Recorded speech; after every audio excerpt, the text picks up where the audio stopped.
रुक जा, अभी रुक जा। जो कर रहा है छोड़ दे, जो सोच रहा है भूल जा। आज की बात बहुत गंभीर है, बहुत खतरनाक है और बहुत जरूरी है। इतनी जरूरी कि अगर तूने आज ये नहीं सुनी तो कल तक बहुत देर हो चुकी होगी। आज तेरी राधा रानी तुझे एक ऐसी बात बताने आई है जिसे सुनकर तेरे होश उड़ जाएंगे, तेरा शरीर कांप उठेगा, तेरी आंखें फटी की फटी रह जाएंगी। क्योंकि जो चीज तुझे बर्बाद कर रही है ना, वो कोई बाहरी शक्ति नहीं है, कोई दुश्मन नहीं है, कोई ग्रह दोष नहीं है। वो चीज तेरे अपने घर में है, तेरी चार दीवारों के अंदर, तेरी नजरों के सामने, और तुझे पता तक नहीं। तू रोज उसके पास से गुजरता है, रोज उसे देखता है, रोज उसे छूता है, पर तुझे अंदाजा तक नहीं कि वही चीज तेरी जिंदगी का सबसे बड़ा जहर है। राधा रानी ने आज सुबह वृंदावन में निधिवन के भीतर से ये संदेश भेजा है। उन्होंने कहा कि मेरे बच्चे को बताओ, अभी बताओ, एक पल की भी देरी मत करो। क्योंकि जितनी देर वो चीज उसके घर में रहेगी उतनी देर उसका विनाश होता रहेगा, उसका पैसा डूबता रहेगा, उसके रिश्ते टूटते रहेंगे, उसकी सेहत बिगड़ती रहेगी, उसकी नींद उड़ती रहेगी। वह समझ ही नहीं पाएगा कि आखिर हो क्या रहा है। इस वीडियो को बीच में मत छोड़ना। यह तेरे जीवन और मृत्यु का मामला है, तेरे सुख और दुख का मामला है, तेरे भाग्य और दुर्भाग्य का मामला है। इस वीडियो को लाइक कर, कमेंट में जय श्री राधे लिख और इसे तुरंत शेयर कर। क्योंकि तेरे जैसे और भी लोग हैं जिनके घर में वो चीजें रखी हैं जो उन्हें बर्बाद कर रही है और उन्हें पता तक नहीं। इस चैनल को सब्सक्राइब कर ले और इस वीडियो को अंत तक देख, क्योंकि अंत में राधा रानी ने वो सबसे बड़ी चीज बताई है जो तेरे घर से आज ही निकालनी है, वरना सब कुछ खत्म। मेरे बच्चे, आज सुबह की बात है। वृंदावन में यमुना किनारे राधा रानी टहल रही थीं। उनके साथ ललिता सखी और विशाखा सखी थी। अचानक राधा रानी रुक गई, उनके चेहरे पर गंभीरता छा गई। ललिता सखी ने पूछा कि राधे जी क्या हुआ, आप अचानक रुक क्यों गई? राधा रानी ने कहा कि ललिता, मुझे अपने एक बच्चे की चिंता हो रही है। मैं उसकी ऊर्जा महसूस कर रही हूँ और उसकी ऊर्जा बहुत गंदी है, बहुत भारी है, बहुत नकारात्मक है। ऐसा लग रहा है जैसे उसके घर में कोई ऐसी चीज है जो उसकी सारी सकारात्मक ऊर्जा को चूस रही है, उसका सारा भाग्य खा रही है, उसकी सारी खुशियां निगल रही हैं। ललिता सखी ने पूछा कि राधे जी, वो कौन सी चीज है? राधा रानी ने अपनी दिव्य दृष्टि से तेरे घर को देखा, हाँ तेरे घर को, और उन्होंने एक एक करके वो सब चीजें देखी जो तेरे घर में रखी है और जो तुझे तबाह कर रही है। आज मैं तुझे वो सब बताऊंगी, एक एक करके। पहली चीज जो तेरे घर से आज ही निकालनी है, सुन ध्यान से। तेरे घर में टूटी हुई चीजें रखी है, टूटा हुआ शीशा, टूटी हुई घड़ी, टूटे हुए बर्तन, टूटे हुए खिलौने, टूटी हुई कुर्सी, टूटा हुआ बिस्तर। तू सोचता है कि कभी काम आ जाएंगी, कभी ठीक करा लूंगा, पर वो दिन कभी नहीं आता और वो टूटी चीजें तेरे घर के कोने में पड़ी रहती हैं, धूल खाती रहती हैं और तेरा भाग्य तोड़ती रहती है। राधा रानी ने बताया कि टूटी हुई चीजों में नकारात्मक ऊर्जा का वास होता है, विशेष रूप से टूटा हुआ शीशा। जब शीशा टूटता है तो उसमें एक ऐसी ऊर्जा पैदा होती है जो घर के वातावरण को विषैला बना देती है। वो ऊर्जा घर में रहने वाले हर व्यक्ति को प्रभावित करती है। उनके बीच लड़ाई होती है, उनका स्वास्थ्य बिगड़ता है, रुकता है, और कोई समझ नहीं पाता कि ऐसा क्यों हो रहा है। क्योंकि कारण तो कोने में पड़ा हुआ है, चुपचाप खामोशी से अपना काम कर रहा है। आज ही अपने घर की हर टूटी हुई चीज निकाल, हर एक, बिना किसी मोह के, बिना ये सोचे कि कभी काम आएगी। नहीं आएगी काम, वो बस तुझे नुकसान पहुंचा रही है। निकाल और फेंक दे या किसी कबाड़ी को दे दे, पर अपने घर में मत रख। दूसरी चीज जो तेरे घर से आज ही निकालनी है, बंद पड़ी घड़ियां। तेरे घर में कोई ना कोई घड़ी जरूर है जो बंद पड़ी है, दीवार पर टंगी है या दराज में रखी है, जिसकी बैटरी खत्म हो गई है, जिसकी सुइयां रुकी हुई हैं। तू उसे देखता है रोज पर ध्यान नहीं देता।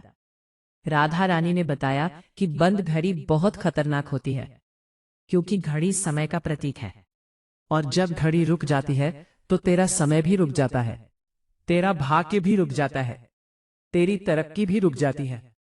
तू महसूस करता है कि सब कुछ ठहरा हुआ है, कुछ आगे नहीं बढ़ रहा, कोई बदलाव नहीं हो रहा। और तू सोचता है कि शायद मेरी किस्मत में ही यही लिखा है। पर असल में तेरी किस्मत नहीं रुकी, तेरे घर की घड़ी रुकी है, को भी रोक दिया है। आज ही उस बंद घड़ी की बैटरी बदल। अगर वो खराब है और ठीक नहीं हो सकती तो उसे घर से बाहर कर। नई घड़ी ला, चलती हुई घड़ी, जिसकी टिक टिक सुनाई दे। वो टिक टिक तेरे भाग्य की धड़कन है। जब तक वो चलती रहेगी तेरा भाग्य भी चलता रहेगा। तीसरी चीज जो तेरे घर से आज ही निकालनी है, पुराने फटे कपड़े। तेरी अलमारी में कितने पुराने कपड़े भरे पड़े हैं जो तू सालों से नहीं पहनता। कुछ फटे हैं, कुछ का रंग उड़ गया है, कुछ पर दाग लगे हैं, कुछ तेरे साइज के नहीं रहे, पर तू उन्हें रखे बैठा है। सोचता है कि कभी ना कभी पहन लूंगा या किसी को दे दूंगा, पर ना पहनता है ना देता है, बस जगह घेर रहे हैं। राधा रानी ने कहा कि पुराने फटे कपड़े दरिद्रता का प्रतीक है। जब तेरी अलमारी में पुराने बेकार कपड़े भरे होते हैं तो नए कपड़ों के लिए जगह नहीं बचती, और जब नए कपड़ों के लिए जगह नहीं तो नई समृद्धि के लिए भी जगह नहीं। ब्रह्मांड का नियम है कि खाली जगह को भरा जाता है। अगर तेरी अलमारी खाली होगी तो ब्रह्मांड उसे भरेगा नए कपड़ों से, नई समृद्धि से। पर अगर वो पहले से ही पुराने कूड़े से भरी है तो नया कैसे आएगा? अपनी अलमारी खोल, जो कपड़े तूने पिछले 1 साल में नहीं पहने उन्हें निकाल। जो पहनने लायक है उन्हें किसी गरीब को दे दे, ये दान होगा और इसका पुण्य तुझे मिलेगा। और जो पहनने लायक नहीं है उन्हें फेंक दे। अपनी अलमारी को हल्का कर, साफ कर, जगह बना और देख कैसे नई चीजें तेरे जीवन में आती है। चौथी चीज जो तेरे घर से आज ही निकालनी है, और ये बहुत महत्वपूर्ण है, सुन ध्यान से। तेरे घर में कहीं ना कहीं कोई ऐसी चीज रखी है जो किसी और की है, जो तूने किसी से उधार ली थी और लौटाई नहीं, या जो किसी की अमानत थी जो तूने रख ली, या जो किसी और के हक की थी जो तूने दबा ली। वो चीज चाहे छोटी हो या बड़ी, एक किताब हो या एक जमीन का टुकड़ा, एक बर्तन हो या कोई पैसा, जो भी किसी और का है और तेरे पास है, वो तेरे घर में जहर की तरह काम कर रहा है। राधा रानी ने बताया कि दूसरे का हक जब तेरे घर में होता है तो वो एक अदृश्य श्राप की तरह काम करता है। वो तेरी बरकत को खा जाता है, तेरे पैसे को गला देता है, तेरे रिश्तों में दरार डाल देता है। तू सोचता है कि मैंने तो कुछ बुरा नहीं किया, पर वो चीज जो किसी और की है वो हर पल तेरे खिलाफ गवाही दे रही है। ब्रह्मांड में, कर्म के न्यायालय में। आज ही सोच, ध्यान से सोच, क्या तेरे पास कोई ऐसी चीज है जो किसी और की है? अगर है तो आज ही लौटा दे। अगर वो व्यक्ति नहीं मिलता तो उसकी कीमत का दान कर दे, पर अपने घर से उसकी ऊर्जा निकाल। देखना कैसे तेरे घर का वातावरण बदल जाता है, कैसे हल्कापन आता है, कैसे बरकत आती है। पांचवी चीज जो तेरे घर से आज ही निकालनी है, और ये चीज कोई वस्तु नहीं है, ये तेरे फोन में है। हाँ, तेरे फोन में। तेरे फोन में ऐसे लोगों के नंबर सेव हैं जो तेरे दुश्मन हैं, जो तेरी बुराई करते हैं, जो तेरे पीठ पीछे तेरा मजाक उड़ाते हैं, जो तेरा नुकसान चाहते हैं। तू उनका नंबर रखे बैठा है। कभी कभी उनकी प्रोफाइल देखता है, उनकी फोटो देखता है और अंदर ही अंदर जलता है, कुड़ता है। राधा रानी ने कहा कि जब तू उन लोगों के बारे में सोचता है ना, तो तेरी ऊर्जा गिर जाती है, तेरा मन भारी हो जाता है, तेरे विचार गंदे हो जाते हैं, और ये गंदगी तेरे घर के वातावरण को प्रदूषित करती है। आज ही उन सब नंबरों को डिलीट कर, उन लोगों को ब्लॉक कर, उनसे नाता तोड़, ना उनके बारे में सोचना। उन्हें अपनी जिंदगी में कोई जगह दे। तेरा फोन तेरे मन का विस्तार है। अगर फोन में गंदगी है तो मन में भी गंदगी है, और अगर मन में गंदगी है तो घर में भी गंदगी है। सब जुड़ा हुआ है। छठी चीज जो तेरे घर से आज ही निकालनी है, तेरे घर का पूजा स्थल देख। क्या हाल बना रखा है तूने? मूर्तियों पर धूल जमी है, फूल सूख गए हैं, दीपक बुझा पड़ा है, अगरबत्ती की राख बिखरी है, तस्वीरें टेढ़ी हैं, कहीं कोबवेब लगा है। तू सोचता है कि भगवान तो सब समझते हैं, उन्हें क्या फर्क पड़ता है? अरे मेरे नादान, फर्क पड़ता है, बहुत फर्क पड़ता है। राधा रानी ने कहा कि पूजा स्थल तेरे घर का हृदय है। जैसा तेरा पूजा स्थल वैसा तेरा भाग्य। अगर पूजा स्थल गंदा है तो भाग्य भी गंदा। अगर पूजा स्थल उजाड़ है तो भाग्य भी उजाड़। अगर पूजा स्थल पर धूल है तो भाग्य पर भी धूल। आज ही अपने पूजा स्थल को चमका। मूर्तियों को गंगा जल से या स्वच्छ जल से धो। सूखे फूल हटा और ताजे फूल लगा।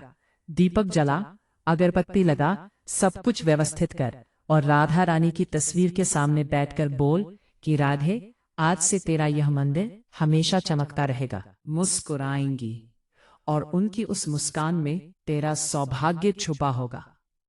सातवीं चीज जो तेरे घर से आज ही निकालनी है, ये सबसे खतरनाक है, सबसे जहरीली है, सबसे घातक है। और ये कोई वस्तु नहीं, ये विचार है। हाँ, विचार। तेरे घर में सबसे जहरीली चीज कोई टूटा शीशा नहीं, कोई बंद घड़ी नहीं, कोई पुराना कपड़ा नहीं। सबसे जहरीली चीज है तेरे नकारात्मक विचार। तू हर वक्त सोचता रहता है कि मेरे साथ बुरा होगा, मेरी किस्मत खराब है, मुझसे कुछ नहीं हो सकता, मैं हमेशा हारता हूं, लोग मुझे धोखा देते हैं, दुनिया बुरी है, जमाना खराब है, कुछ नहीं होने वाला। ये विचार तेरे घर की हवा में भर गए हैं, तेरी दीवारों में समा गए हैं, तेरे फर्नीचर में बस गए हैं और वे तेरे घर में आने वाली हर अच्छी चीज को भगा रहे हैं। लक्ष्मी को भगा रहे हैं, खुशी को भगा रहे हैं, सफलता को भगा रहे हैं, प्रेम को भगा रहे हैं। राधा रानी ने कहा कि मेरे बच्चे, तेरे विचार, तेरे शब्द और तेरे कर्म, यही 3 चीजें तेरे घर का वातावरण बनाती हैं। अगर तेरे विचार नकारात्मक है तो तेरा घर एक अंधेरी गुफा बन जाता है। और अंधेरी गुफा में कौन रहना चाहेगा? ना लक्ष्मी, ना सरस्वती, ना कोई भी शुभ शक्ति। आज से अपने विचार बदल। जब भी कोई नकारात्मक विचार आए तो उसे पकड़, पहचान और फिर उसे राधे राधे बोलकर भगा दे। राधे राधे ऐसी दिव्य ध्वनि है जो हर नकारात्मक विचार को जलाकर राख कर देती है। 1 बार बोल, 2 बार बोल, 10 बार बोल, जब तक वो विचार ना जाए तब तक बोलता रहे और देखना कैसे तेरा मन साफ होता है, कैसे तेरा घर साफ होता है, कैसे तेरी जिंदगी साफ होती है। मेरे बच्चे, अब सुन, ये 7 चीजें तुझे आज ही निकालनी है। आज ही, कल नहीं, परसों नहीं, अभी। क्योंकि जितनी देर ये चीजें तेरे घर में रहेंगी उतनी देर तेरा नुकसान होता रहेगा। और राधा रानी ने कहा है कि जिस दिन तू ये सब निकाल देगा उस दिन से तेरे घर भगा रहे हैं मैं एक अद्भुत बदलाव शुरू होगा। पहले तुझे हल्कापन महसूस होगा, जैसे किसी ने तेरे कंधों से भारी बोझ उतार दिया। तेरी सांसें गहरी होंगी, तेरा मन शांत होगा, तेरे घर की हवा बदलेगी। तुझे लगेगा कि कुछ बदला है, कुछ अच्छा हो रहा है। फिर तुझे छोटे छोटे शुभ संकेत मिलेंगे। कोई अच्छी खबर आएगी, कोई पुराना दोस्त फोन करेगा, कोई अटका हुआ काम बनेगा, कोई अनपेक्षित पैसा आएगा। यह राधा रानी के आशीर्वाद की पहली बूंदें होंगी। और फिर बड़े बदलाव आएंगे, ऐसे बदलाव जिनकी तूने कल्पना भी नहीं की होगी। तेरा व्यापार चल पड़ेगा, तेरी नौकरी में तरक्की होगी, तेरे घर में शांति आएगी, तेरे रिश्ते सुधरेंगे, तेरा स्वास्थ्य ठीक होगा और तू कहेगा कि यह सब कैसे हुआ। बस घर की कुछ चीजें निकाली और पूरी जिंदगी बदल गई। हाँ मेरे बच्चे, बदल गई, क्योंकि वो चीजें तेरी जिंदगी का सबसे बड़ा रोड़ा थी। वो हट गई तो रास्ता साफ हो गया। मेरे प्यारे बच्चे, एक और बात, राधा रानी ने कहा कि सिर्फ घर से चीजें निकालना काफी नहीं है, तुझे कुछ चीजें अपने घर में लानी भी है, रखनी भी है। पहली चीज, तुलसी का पौधा अगर नहीं है तो आज ही लगा। राधा रानी का अंश है। जिस घर में तुलसी हरी भरी रहती है उस घर में नकारात्मक शक्ति प्रवेश ही नहीं कर सकती। दूसरी चीज, गाय के घी का दीपक रोज शाम को जला। वो दीपक अंधेरे का नाश करता है, भौतिक अंधेरे का भी और आध्यात्मिक अंधेरे का भी। तीसरी चीज, अपने घर में राधा कृष्ण की तस्वीर या मूर्ति अवश्य रख और उनके सामने रोज ताजे फूल चढ़ा। इससे तेरे घर में देवी देवताओं का वास होगा और जहां देवी देवता रहते हैं वहां कोई बुरी शक्ति आने की हिम्मत नहीं करती। चौथी चीज, अपने घर में रोज गंगा जल या स्वच्छ जल छिड़क, विशेष रूप से चारों कोनों में और दरवाजे पर। इससे तेरे घर की ऊर्जा शुद्ध रहेगी। पांचवी चीज, अपने घर में राधे राधे का जाप गूंजने दे। चाहे तू खुद बोल या किसी भजन की रिकॉर्डिंग लगा, पर तेरे घर में राधे कृष्ण का नाम गूंजना चाहिए। ये ध्वनि तेरे घर का सबसे बड़ा कवच है, सबसे बड़ा उपाय है, सबसे बड़ा टोटका है। कोई तांत्रिक, कोई मंत्र, कोई रत्न इस नाम की शक्ति के सामने कुछ नहीं है। मेरे बच्चे, अब मैं जाती हूं, पर जाने से पहले एक आखिरी बात। तू इस संदेश को सुनकर कुछ देर उत्साहित रहेगा, कर भी ले, शायद कुछ चीजें निकाल भी दे, पर फिर धीरे धीरे पुरानी आदतें वापस आ जाएंगी। फिर कूड़ा जमा होने लगेगा, फिर टूटी चीजें रखने लगेगा, फिर नकारात्मक सोचने लगेगा। ऐसा मत होने देना। ये एक बार का काम नहीं है, ये रोज का काम है। रोज अपने घर को साफ रख, रोज अपने मन को साफ रख, रोज अपने विचारों को साफ रख। ये निरंतर प्रक्रिया है। जैसे तू रोज नहाता है क्योंकि शरीर रोज गंदा होता है, वैसे ही तेरा घर और तेरा मन भी रोज गंदा होता है, उसे भी रोज साफ करना पड़ता है। और इस संदेश को अपने तक सीमित मत रखना। तू जानता है कितने लोगों के घर में ये चीजें रखी हैं, कितने लोग अनजाने में अपने घर में जहर पाल रहे हैं। उन तक ये बात पहुंचा, उन्हें भी बता। शायद तेरा एक शेर किसी का घर बचा दे, किसी का परिवार बचा दे, किसी की जिंदगी बचा दे, और उसकी दुआ तुझे मिलेगी। वह दुआ तेरे लिए सबसे बड़ा खजाना होगी। कमेंट में लिख, जय श्री राधे। आज ही अपने घर से वो चीजें निकालूंगा। ये तेरा संकल्प होगा, ये तेरी प्रतिज्ञा होगी। और राधा रानी के सामने की गई प्रतिज्ञा सबसे पवित्र होती है, सबसे शक्तिशाली होती है। बच्चे, जा और अपना घर साफ कर, अपनी जिंदगी साफ कर, अपना मन साफ कर, और देख